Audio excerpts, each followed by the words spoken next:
What's up, guys? Mark here, Wired Kustoms Motorsports. This is a standard enclosure, but it's not so standard, right? It's small enclosure, but it still took the exact work that a larger one took regarding the way the panels get created right and left, regarding how they attach. All that stuff doesn't change. The only thing that changes is how long it takes to wrap it. Smaller ones are a lot quicker. These really large boxes that we wrap are extremely hard to scoot around and maneuver, and after it's wrapped, you got to worry about scratching it. That's why a lot of these large, huge builds that you come across out there, they're either painted, sprayed with rhino liner. Some of them are carpeted, but it's never carpeted right, and it's never wrapped in vinyl material, hardly ever, because that takes skill to wrap. It takes skill to get it to look like this. I'm fixing to make a trim panel for the port because it's impossible to wrap the port in that manner. But the reason why you don't come across a lot of people and stuff that are wrapping enclosures, even the big names on the internet, because that takes skill. Because you can't pay a person $10 an hour and them know how to wrap that. And if they think they can, after they come across one that's put together correctly and all their flaws pointed out, which there's normally a lot of them when an enclosure comes here and it's wrapped, even from an extremely high-end store less than 20 miles from me, who likes to leave the entire rear fully exposed, raw wood. I don't know why they would do that, but they did that on many occasions. So you get called out without getting your name blasted out there. Pretty positive they know who they are. It's just wrong, man. Wrap the whole enclosure. And the thing about it is, the reason why I even called it an issue, because when you open up the rear doors cab, the rear is exposed. So everything looks nice and pretty, and then you can like look at the back of it easily. It's exposed. That's wrong. But anyways, that's not what this video is about. It's been a lot of work and a lot of catching up, so I'm probably look tired. Fixing to make a trim plate right there. We're gonna cut it out over here, that way it's perfect, and screw it in place. We've already wrapped this in two different color materials. One is like a tan vinyl, and one is a brown carpet there. That's some really thick carpet. It's hard to wrap. If you don't have a lot of experience, you can't even wrap this carpet, and carpet's easy. Look how thick that is. It's the only choice in this one color here in Texas right now. Peace.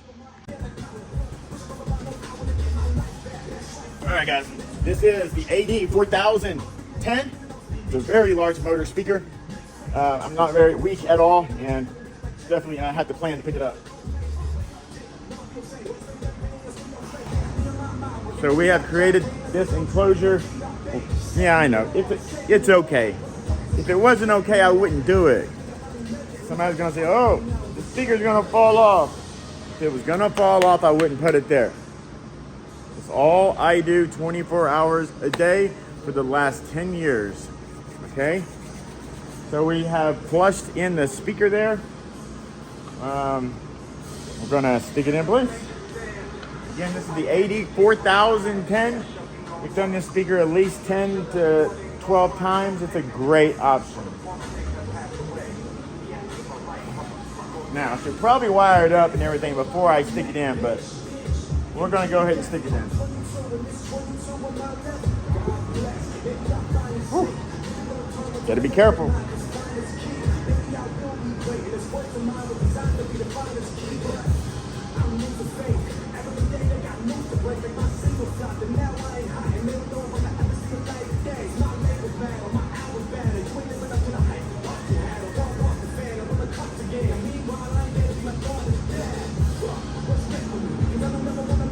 So we're gonna screw this this speaker in.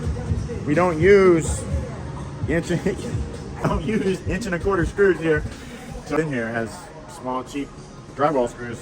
We're gonna use these, I think they're 2-inch X screws. They cost about 3 times what standard drywall screws cost. They're harder to snap, which means they're gonna hold a little easier. And I wouldn't recommend screwing it in like this, because you run a risk of damaging the speaker if you mess up. I'm highly trained with this drill, but I will change it just to let you guys understand the difference. So what you ought to be using when you're screwing in speakers is a sleeve, but you need to use a sleeve, guys. You know how many people I've watched slip? So the way this works, the screw is on the number 2 Phillips, and it goes over the screw. What does that mean? When it's like this, it's more straight up and down. You can't slip off of it. Well, it's gonna be hard to accidentally, but if you're not using it, you can slip it and go into the speaker, and it literally happens instantaneous. You do not have time normally to stop, because you're putting pressure, a lot of pressure down. You don't have time to stop and pull back. You might think you do, and then there's a little puncture. Over my time, I probably punctured about 4 speakers. It's always when you're least expecting it, and it's when you're in a hurry, always.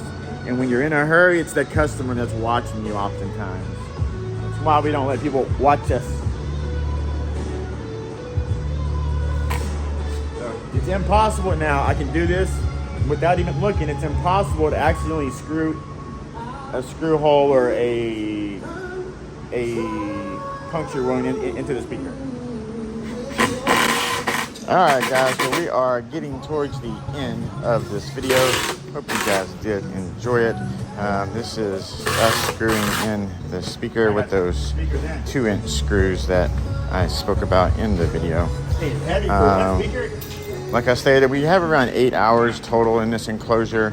So, and this enclosure was $500 or $600 around there. It's a it has to be a lot stronger than the average one. We're about just like I'm talking here. Let's see what we're talking about. For this enclosure, you cannot tuck vinyl into a port like this properly, no matter what. Even if you did true cut lines on there, it's not going to look right, in my opinion. So we always make a trim piece.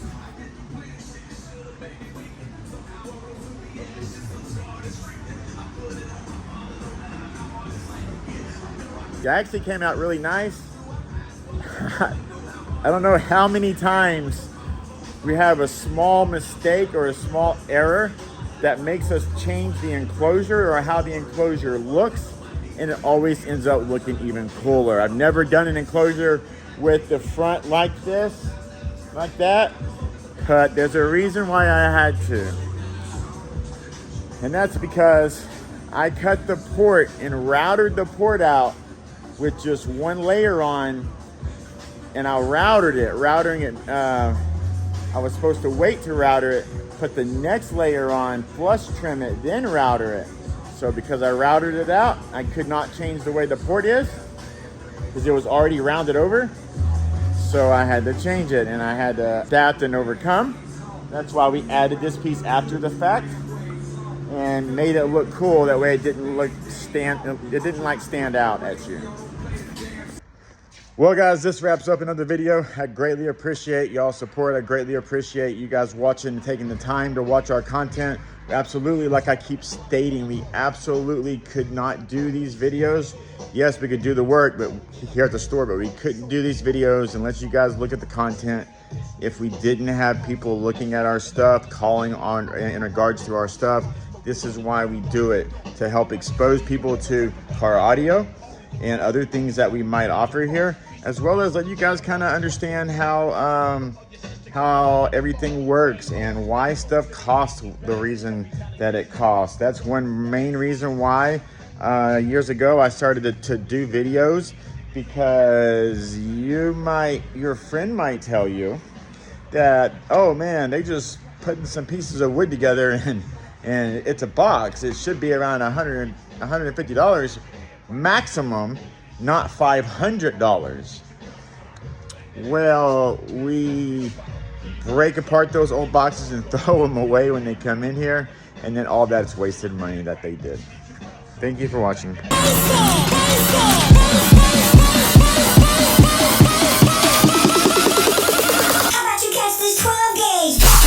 Holy shit.